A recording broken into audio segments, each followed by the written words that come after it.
Now let's explore Nigeria's building sector. And joining me to discuss is builder Adelaja Adekombi. He is General Secretary, Nigeria Institute of Building, also the immediate past chairman of the Institute, Lagos chapter. Thank you so much for giving us your time on Business Breakfast. Thank you very much. Thank you for having me on Bolani. Now let's begin with the latest collapse at Ikoyi. Over 40 lives have been lost to that colossal building collapse. Now, what are the highlights you would like to point out as the cause of this collapse? Yeah, this is a very tragic issue on ground.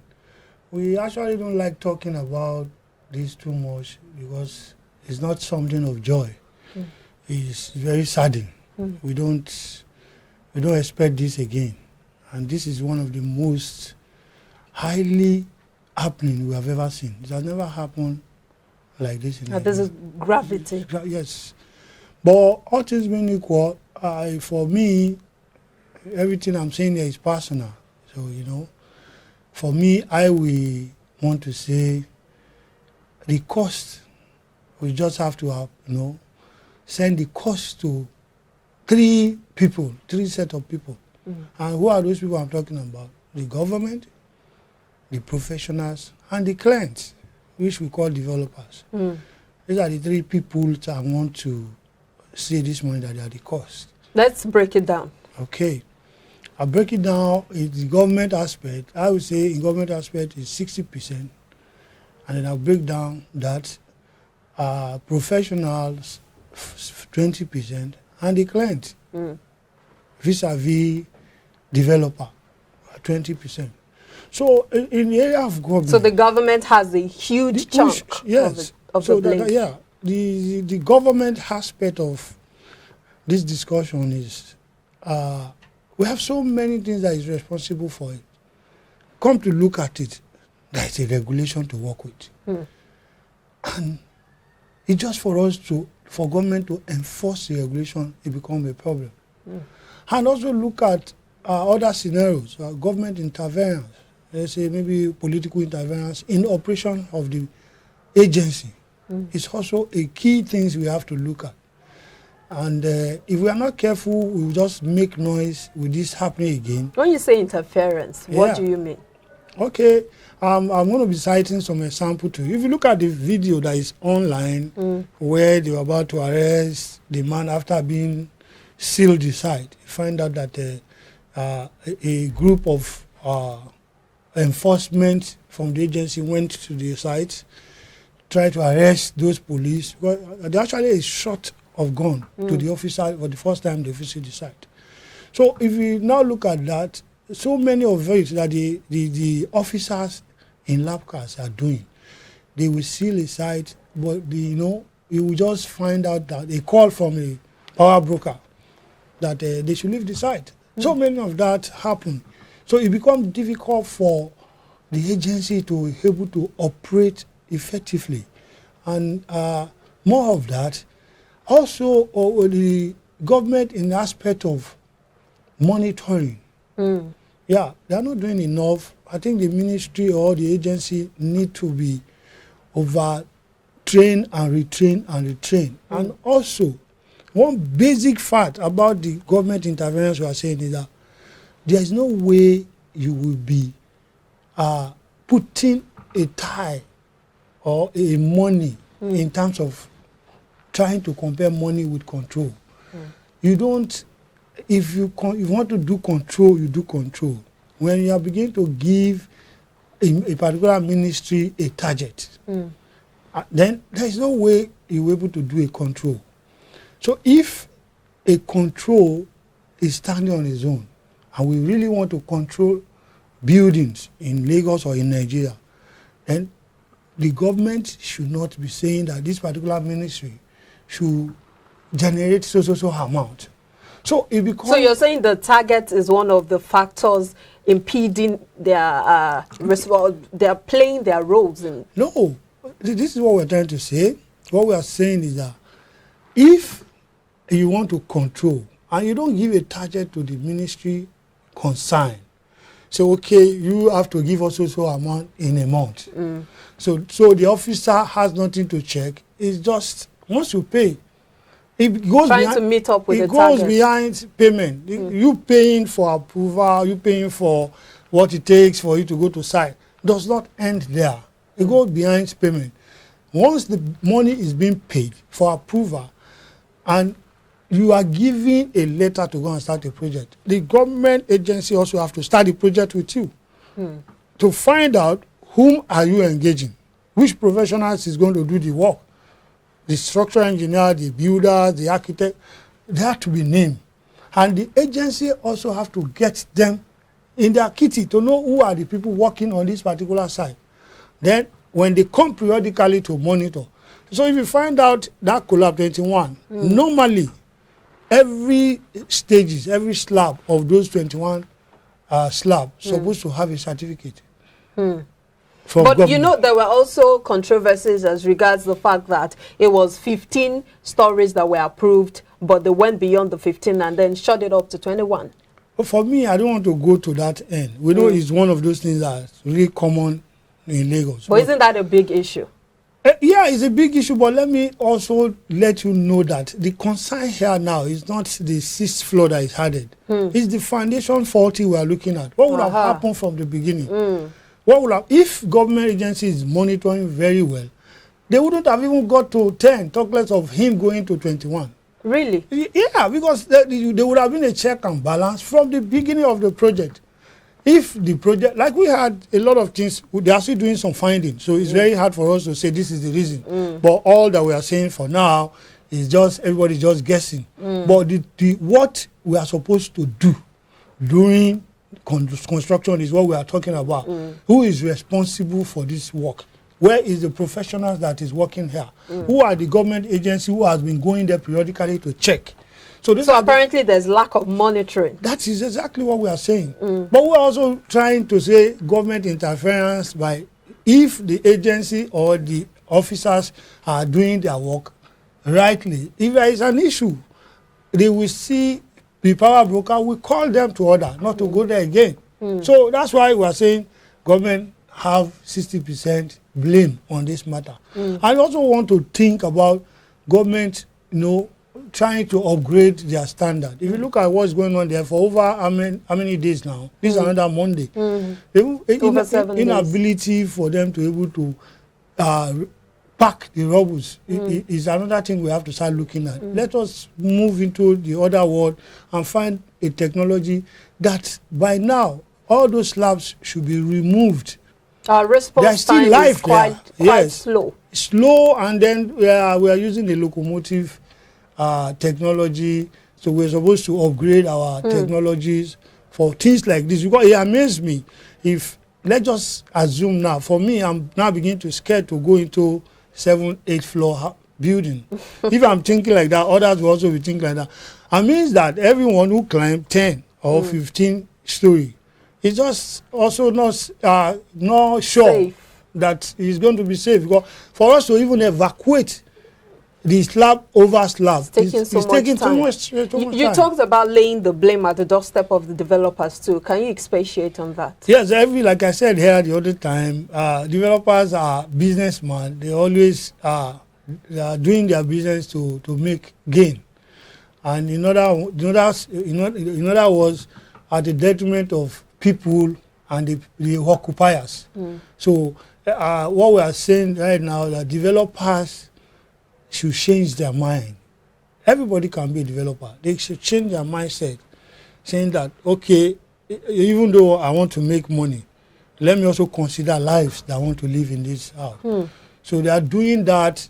And then if you look at the highest developers we are looking at, there are people who are the friend of government. Poor people don't do developers. But aren't there regulatory bodies that ensure that the proper things are done in that regard? Yeah, there is. That's what I'm telling you. That is the genesis where we are saying there is a regulation. Is the agency using the regulation? The regulation has been stipulated the work of everybody, the internal professionals in the ministry, the external professionals who are supposed to be engaged in the project. All of them have their role to do. And I will go to professionals. When I say professionals begin to have fault, is that some of us were just too greedy and we were just looking for money. There is a lot of things developer will ask you to do that you should stand on your point that they are not going to do it. So, but can you give us examples so we can relate? Because we've been seeing this happen over time, collapse of buildings. Even buildings have been marked for demolition. Eventually, they don't get demolished and then they collapse. Well, you know why this matter is funny? Because the developer are not planning to do the right thing. It's very difficult for you to see a professional to hold responsible for any happening. Because engaging someone, you need to do the right thing. If you want to engage a professional, you have to put it in black and white, and you also have to agree. But are you saying that is not being done? I think so. If that has been done, by now we should find somebody responsible for this collapse. Because there have been reports that there are no documents to even hold on to so that someone can be held liable for this collapse. Because every developers or client are running away not to want, they don't want to pay more money for professionals. So it becomes an issue that some professionals, that's why I said professional negligence. Some will accept to take it, no matter how small it is. They are not looking at the danger in the work or the free transparency between you and the owner. So where you're able to operate. When sometimes they engage you and they want to control you. You can't engage me professionally, you can and try to control me. So what you need to do, engage me and let me do my work, and you do your work. Now, on the issue of quality, we know that this is also one big issue, especially when it comes to construction. Are there regulatory bodies, quality control measures put in place to ensure that the right standard is maintained? Yes, there is. Like I said, there is a law. Even in this particular issue in Lagos, Lagos State have a very robust law, and they also have a good regulation to control. So why do we keep having building collapse due to poor materials being from used? the analysis we are putting on ground, you should be able to deduct, because we might not be repeating ourselves on some issues. From the analysis we are putting on ground, you will be looking at who is at fault at this point and who is supposed to do something that is not doing. So, but there is a regulation. The point now is the regulation being followed? And the point again is that even if we have decided to follow the regulation, is the government who also put the agency in place, are they willing to allow the regulation to work? But if there are regulations, it means that there should be consequences for those who default. Yeah, let's give you a scenario. If we know that is in the regulation, there is a consequence for every action in the regulation, but whereby somebody puts you in an office to control, and the person also call you in when maybe one reason or the other, family, friends project is going on, and you were there. The person also call you, please, this person is my sister, can you please leave that, tell your boys to leave that place. What will you do? So you can't do anything. So at that point, you are not being elected, you have been selected to be in that position. So there's a limit to your power. So we're still talking about corruption too. That is where we are going. That's the bottom line. It's just that we are just trying to digress. We don't want to go straight. It's still corruption. All right, let's take a short break. We'll be back to continue the conversation. Please stay with us.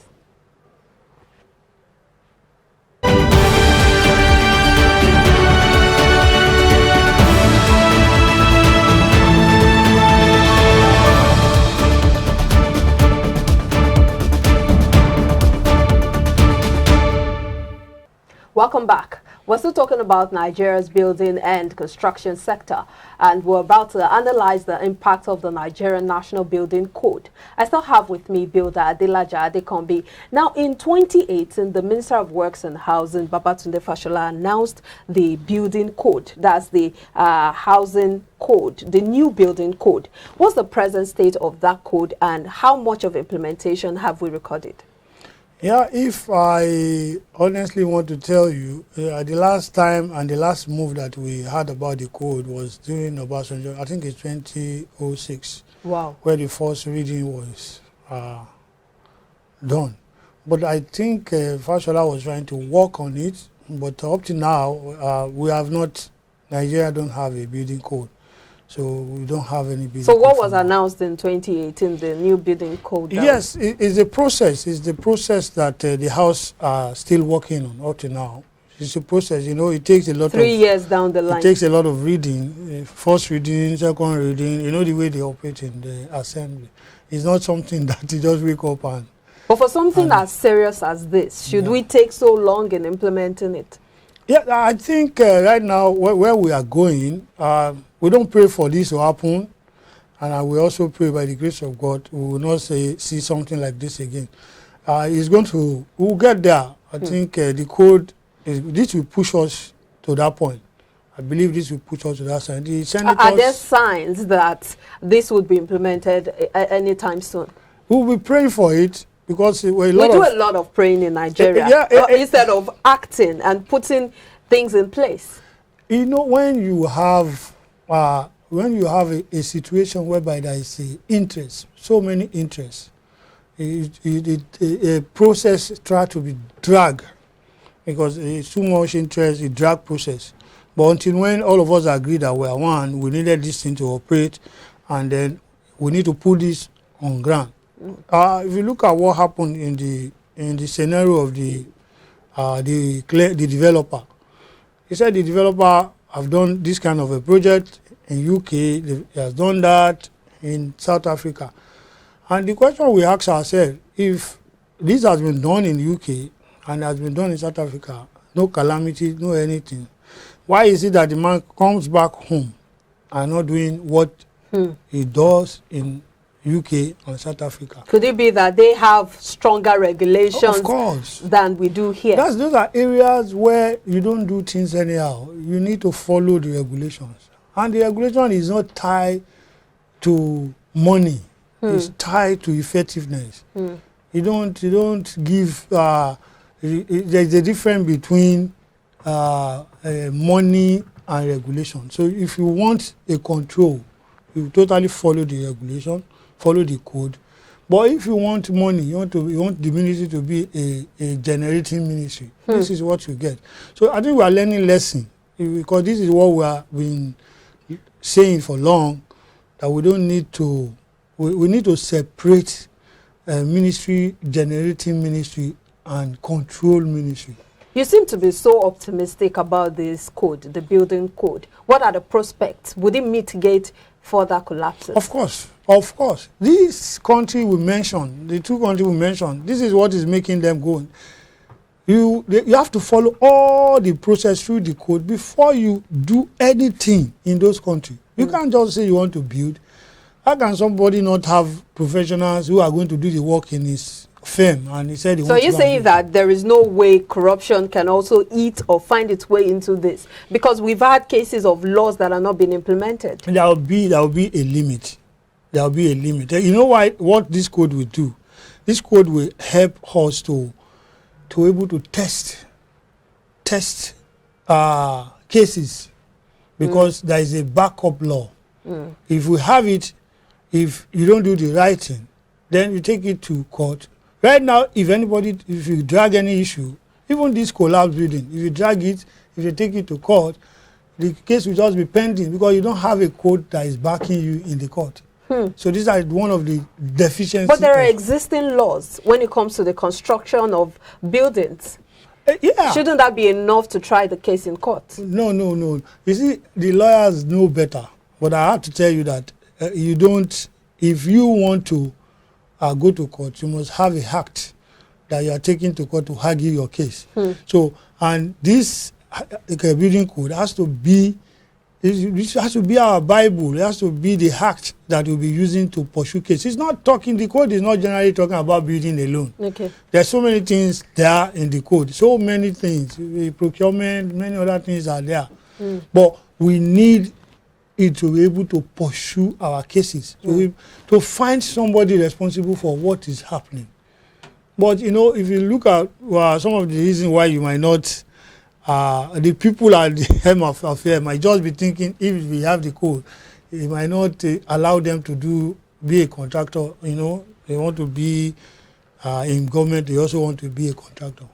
So it become an issue. So those are the interests we are telling you, that there's too much interest on it. Some people are just making it come down. That, oh, if you do this thing, it will not allow us to operate again. No. And it doesn't still mean, doesn't make any sense. You can still be a developer once you have the money to do the business. It doesn't stop you from being a developer, but you need to have people who will do the work for you. The professionals are people who are qualified. In fact, just even go and rest. Let some people be responsible for the waste of your money, instead of you to be responsible for waste of your money. So let's look at the sector you represent, the Nigerian Institute of Building. What are they doing to mitigate or reduce the incessant building collapse that we've been experiencing? Yeah, there are a lot of advocacy, of making a lot of advocacy for us to tell the public that you have to be wise, engage professionals to do your job. You are still going to be, making a public awareness, just to let them know that professionals are not expensive.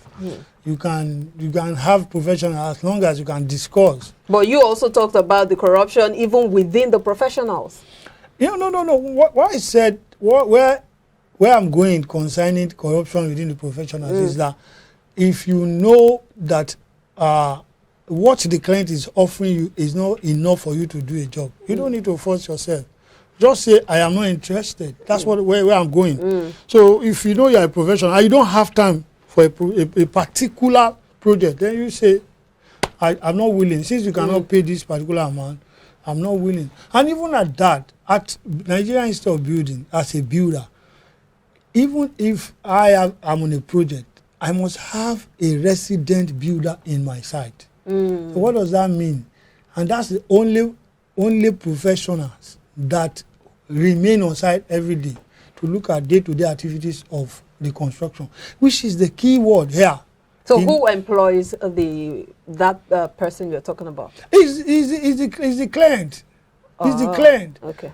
You see, when you employ an architect or you employ a structural engineer, what they do most time, because they also have many projects, what they do most time is they come periodically and check whatever you are doing and okay it and go. But the builders will be the one on site monitoring everything they do daily. Because sometimes if you look at the way the house comes down, you can also think that there's a sabotage.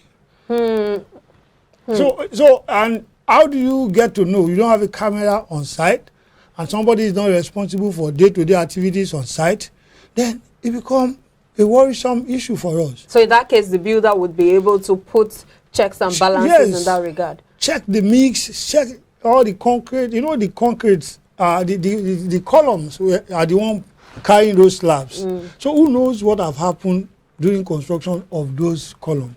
If there is nobody, if the architect is coming periodically, if structural engineer is coming periodically, somebody has to be on that side. So is the Nigeria Institute of Building enforcing that? Yeah, that is why this code became an issue. You can't enforce. It's not our law backing it up. So it's not our role to enforce. It's for us to do what provide professionals who are competent to do the job you want to do. That is our role. There's a basic principle in health and safety, especially when it comes to construction of buildings, the environmental impact assessment. How serious are we about this, and what is its impact on the economy? Okay, thank you for that good question. Let me tell you, part of what the client or the developer has to be put in mind is that you cannot, at this level, not even a 21 story, at this level, you can't not do a project without health and safety report. You can't do a project without construction methodology. For crying out loud, the 3 buildings are standing and you are constructing them at the same time. What method are you using? And you cannot do any project without program. Construction program. What are your programs? When did you want to start? What do you want to do next? Is that like a plan? So these documents are in the building code. Okay. And it's scheduled to a builder. We call it builder's document. And Lagos State government has started using it. But the enforcement is not so high. Because those documents you need for every project, you need those documents. So, in other words, we are saying that you cannot operate any site successfully without those builders' documents. So everything is still dependent on the passing or the implementation of the code. Exactly. But you feel that we're not serious about the environmental impact assessment? Yes, I think we are serious to some extent. But the people who are doing the reports, how generous are they? How effective are they? You understand? Like the builder's document I'm saying, that's health and safety report. You know, you need to know the nearest hospital. Most of those things that are very important in the environment has to be in the document, so that when you start, if there is any issue on site, you should be able to know where to go next. In the nearest wrapping police up, station. Sorry to butt in. You talked about training earlier on, especially for the professionals. Are there, training processes in place for these professionals to equip them and help them to know what to do, especially when it comes to construction? Yeah, the training I'm actually talking about in the professionals association, each professional association do a lot of training, yearly training, quarterly training. They are all doing that. That's ongoing. Yes, that's happening in every profession, as I've mentioned, the architect, the builders, the structural engineer. But the training I'm talking about is for that particular agency, Lagos State Building Control Agency. It needs serious overhauling. The ministry, the agency needs to know the purpose, the document they hold. They have to sit down and analyze those documents and also know their limitation. That ministry, that agency need to be worked on. They should not be, and government should also take this as a measure that if we want control in Lagos and we don't want this thing to happen again, they need to leave the agency to operate. I'm wondering if there is a code of ethics for this professional, since the building code itself hasn't been passed. No, the code of ethics is, every profession have their own code of ethics. Okay. It's there, and it is one of those things, everyone, where you belong, you must know. They know.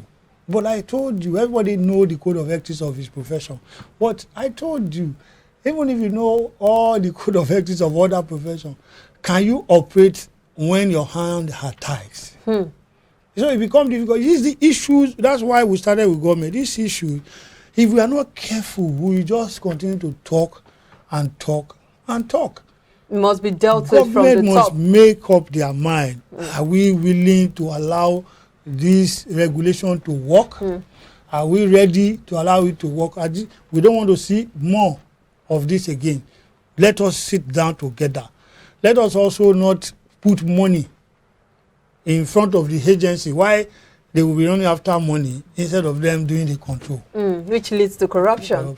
All right, that's a fine place to leave it. Thank you so much, Builder Adelaja Adekombi, for joining us on today's episode of Business Breakfast. Thank you so much. Have a fine day.